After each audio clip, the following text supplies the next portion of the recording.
بے لگام ڈرامے کا یہ سین بہت ہی زیادہ سسپینس والا ہے۔ اس میں عفنان پولیس اسٹیشن آیا ہے اور سوچتا ہے کہ یہ سب کیا ہو گیا۔ وہ پولیس آفیسر سے کہتا ہے کہ جناب آپ اس لڑکی کو بلا دیں، رمشا کو۔ وہ کہتا ہے ہاں جی، وہ جو قتل کیس میں آئی ہے۔ وہ کال کرتا ہے اور اسسٹنٹ کو ادھر کال کر کے کہتا ہے کہ اس لڑکی کو لے آؤ جو قتل کیس میں ملوث تھی۔ وہ آگے سے انتظار کرتا ہے کہ وہ کب آئے گی۔ اس کو جب پتہ چلتا ہے عفنان کو کہ وہاں پہ اس نے اس کی ضمانت منظور کر لی ہے تو وہ اللہ کا شکر ادا کرتا ہے۔ یہاں پر آ کے اس کو کانسٹیبل کہتی ہے کہ اے لڑکی جاؤ تمہیں باہر، تمہاری ضمانت ہو گئی ہے۔ وہ پریشان ہو جاتی ہے کہ میری ضمانت کس نے کروائی ہے۔ وہ سمجھتی ہے کہ شاید کوئی اور آیا ہے جو اس کی ضمانت کرائے گا، لیکن جب وہ آ کر عفنان کو دیکھتی ہے تو آگے عفنان بیٹھا ہے اور وہ ایک دم شاک رہ جاتی ہے۔ یہاں پر بہت دیر میوزک اور ان کا سانگ چلتا ہے۔ عفنان کھڑا ہو جاتا ہے۔ عفنان کو لگتا ہے کہ رمشا بہت پریشان ہے۔ وہ ویسے تو رمشا کو دیکھ کے خوش ہوتا ہے، لیکن رمشا کو بہت زیادہ شرمندگی محسوس ہوتی ہے۔ وہ کہتا ہے کہ تم کیوں اداس ہو رہی ہو؟ رمشا کو یقین نہیں آ رہا کہ عفنان نے اس کی ضمانت کروائی ہے اور وہ اس گلٹ میں ہے اور بہت زیادہ اداس ہو رہی ہے، ایون کہ وہ رونے لگ جاتی ہے۔ اس کو اس بات کی خوشی بھی ہے، لیکن عفنان اس کو کہتا ہے کہ تمہیں پریشان ہونے کی ایسی کوئی ضرورت نہیں ہے، دیکھو میں آ گیا ہوں نا، میں سب ٹھیک کر دوں گا۔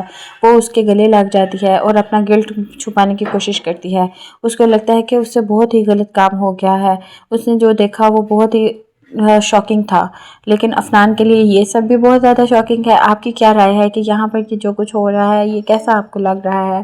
یہاں پہ عفنان اس کو پیچھے کرنے کی کوشش کر رہا ہے، لیکن رمشا جو ہے وہ بار بار اس کے ساتھ ہی چپکی جا رہی ہے۔ اس کو بتانے کی کوشش کرتی ہے کہ میں بے قصور ہوں، میرا کوئی قصور نہیں، میری دوست کو اس کے بوائے فرینڈ نے میرے سامنے آنکھوں کے گولی مار دی۔ وہ کہتا ہے کہ تمہیں کیا ہو گیا ہے، تم اس سچویشن میں بھی کیسی باتیں کر رہی ہو رمشا؟ وہ کہتے ہیں کہ تم پریشان نہ ہو، میں تمہارے پاس ہی ہوں، اب تمہیں کوئی کچھ نہیں کہہ سکتا۔ یہاں پر رمشا جو ہے وہ پھر اس کو صفائی دینے کی کوشش کرتی ہے، لیکن رمشا بہت زیادہ شاکنگ ہے، اس لیے وہ اس کے ساتھ بار بار گلے ملنے کی کوشش کرتی ہے۔ اس کو بتاتی ہے کہ نہیں ایسا کچھ نہیں ہے، مجھے تمہاری ہمدردی چاہیے۔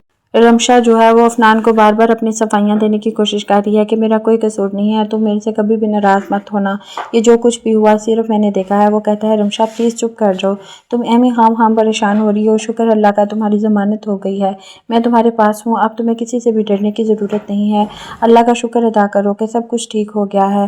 رمشا اس کا منہ دیکھتی ہے اور کہتی ہے کہ کیا واقعی عفنان یہ سب باتیں کر رہا ہے؟ اس کو یقین نہیں آتا اور وہ اس کے ساتھ گلے لگ جاتی ہے۔ وہ سمجھتی ہے کہ اس دنیا میں اور کوئی بھی ایسا نہیں ہے جو اس کو سمجھ سکے۔ عفنان اس کو بہت تسلی اور دلاسا دیتا ہے، اس کو کہتا ہے کہ تم اداس نہیں ہو، سب کچھ ٹھیک ہو جائے گا، دیکھو میں یہاں پر ہوں، تمہاری مدد کرنے آیا ہوں اور مجھے تمہارے سے پیار ہے۔ لیکن یہاں پر انسپیکٹر دیکھتا ہے اور سمجھتا ہے کہ یہ دونوں شاید آپس میں ملے ہوئے ہیں۔